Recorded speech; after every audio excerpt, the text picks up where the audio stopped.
എന്തിനാണോ കല്യാണം കഴിഞ്ഞ ഒരു പെൺകുട്ടി രണ്ട് മക്കളെയും വെച്ചിട്ട് പഠിക്കാൻ പോണത്? അതിന്റെ ആവശ്യം എന്താണ്? മക്കളെ നോക്കിയിട്ടിരുന്നാൽ പോരെ? എൻ്റെ ജീവിത വഴികളും എന്നോട് ആൾക്കാർ പെരുമാറിയതും എന്നെ അവരെങ്ങനെയാണോ കണ്ടതും ഇതൊക്കെ ഞാൻ അറിയാതെ മാറി വരുമായിരുന്നു. നമ്മൾ വീട്ടിൽ തമിഴാണ് സംസാരിക്കുന്നത്. അപ്പൊ തമിഴ്നാട്ടിലുള്ള മുസ്ലിംസ് അമ്മ എന്നാണ് വിളിക്കുന്നത്. ചിലർക്ക് നിങ്ങൾ കൺവേർട്ടായി വന്നതാണോ, അക്യുപങ്ചർ എടുത്തു, ഡയബറ്റിസ് എഡ്യൂക്കേറ്റർ എടുത്തു, ഇതിന്റെ ഇടയിൽ കൂടെ എനിക്കൊരു ഡിഗ്രി വേണം. സോ ഞാൻ അന്വേഷിച്ച സമയത്ത് വീണ്ടും നമുക്ക് മെഡിക്കൽ ഫീൽഡിലേക്ക് പോകാൻ പറ്റുന്ന ഒരു സംഭവം, നമുക്ക് കൗൺസിലിംഗ് കൊടുക്കാൻ, ഒരുപാട് ബുദ്ധിമുട്ടുന്ന സ്ത്രീകൾക്ക് നമുക്ക് കൗൺസിലിംഗ് കൊടുക്കാൻ സൈക്കോളജി എടുക്കാന്ന് പറഞ്ഞിട്ട് അങ്ങനെ BSc സൈക്കോളജി അണ്ണാമലൈ യൂണിവേഴ്സിറ്റിയിൽ നിന്നും എടുക്കാണ്. എക്സാംസിനൊക്കെ പോകുന്ന സമയത്ത് ആരെങ്കിലുമൊക്കെ വിളിച്ചു കഴിഞ്ഞാൽ ഫോണിൽ ഞാനൊരു കല്യാണത്തിന് വന്നിരിക്കും. കാരണം ഇത് എക്സാം ഹാളാണ്, നമുക്ക് പറയാൻ പറ്റില്ല. കാരണം അറിഞ്ഞു കഴിഞ്ഞാൽ അത് ഏതെങ്കിലും വിധേന എങ്ങനെയും മുടങ്ങി പോകും. ഇതെന്തിനാ സീക്രട്ടൈസ് വെച്ച എന്തിനാണത് ഈ പഠിക്കാൻ പോണത്? എന്തിനാണോ കല്യാണം കഴിഞ്ഞ ഒരു പെൺകുട്ടി രണ്ട് മക്കളെയും വെച്ചിട്ട് പഠിക്കാൻ പോണത്? അതിന്റെ ആവശ്യം എന്താണ്? മക്കളെ നോക്കിയിട്ടിരുന്നാ പോരെ? നമ്മള് അങ്ങനെ ചോദിക്കും. ആ സമയത്ത് ഈ ഇരിക്കുന്ന ഞാനല്ല ആ സമയത്തുള്ളത്.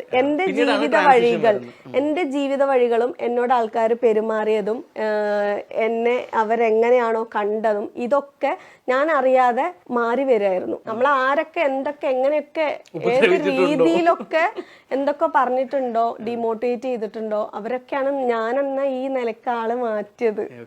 ഈ ഇപ്പൊ നേരത്തെ പറഞ്ഞപ്പോ അമ്മ എന്ന് പറഞ്ഞല്ലോ, അപ്പോഴാണ് ഞാൻ ആലോചിക്കുന്നത് കുറെ നെഗറ്റീവ് കമന്റ്സ് ഞാൻ കണ്ടായിരുന്നു. അമ്മ എന്ന് വിളിക്കാൻ പറ്റൂ, ഉമ്മ എന്ന് വിളിക്കണ്ടേന്നൊക്കെ പറഞ്ഞു. ഞാനിത് ജനിച്ച് വളർന്നപ്പോ തൊട്ട് എൻ്റെ അമ്മനെ അമ്മ എന്നാ വിളിക്കുന്നത്. അതെന്താന്ന് വെച്ചാൽ ചിലർ വിചാരിക്കുന്നു ചാനലിൽ നമ്മുടെ ഹിന്ദു സഹോദരി സഹോദരന്മാരെ അട്രാക്ട് ചെയ്യിക്കാൻ വേണ്ടിയിട്ട് ഞാൻ അങ്ങനെ വിളിക്കുന്നതാണെന്ന് വിചാരിക്കുന്നവരുണ്ട്. അതൊന്നല്ല, യൂട്യൂബൊക്കെ തുടങ്ങുന്നതിന് മുമ്പ് തന്നെ, അല്ലെങ്കിൽ നമ്മൾ ജനിച്ചപ്പോൾ തൊട്ട് അങ്ങനെ വിളിക്കുന്ന വേറെ ഒന്നും കൊണ്ടല്ല. നമ്മൾ വീട്ടിൽ തമിഴാണ് സംസാരിക്കുന്നത്. അപ്പൊ തമിഴ്നാട്ടിലുള്ള മുസ്ലിംസ് അമ്മ എന്നാണ് വിളിക്കുന്നത്. ചിലർക്ക് നിങ്ങൾ കൺവേർട്ടായി വന്നതാണോ, നിങ്ങളുടെ അമ്മ ഹിന്ദു ആണോ എന്നൊക്കെ ചോദിക്കുന്ന ആൾക്കാരുണ്ട്. അങ്ങനെയല്ല. അതായത് അവർ ചിന്തിക്കുന്നത് അവരുടെ ആ ഒരു സറൗണ്ടിങ്സ് മാത്രമാണ് ലോകം, അതിനകത്ത് മാത്രമേ മുസ്ലിംസ് ഉള്ളൂ എന്നുള്ളത്.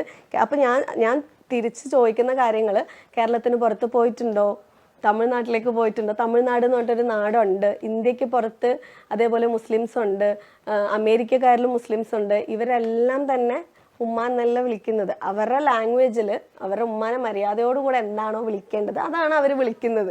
അപ്പൊ അതും ഈ മതവുമായിട്ട് നമ്മൾ ഇങ്ങനെ താരതമ്യപ്പെടുത്തേണ്ട ഒരു ആവശ്യം അവിടെ വരുന്നില്ല.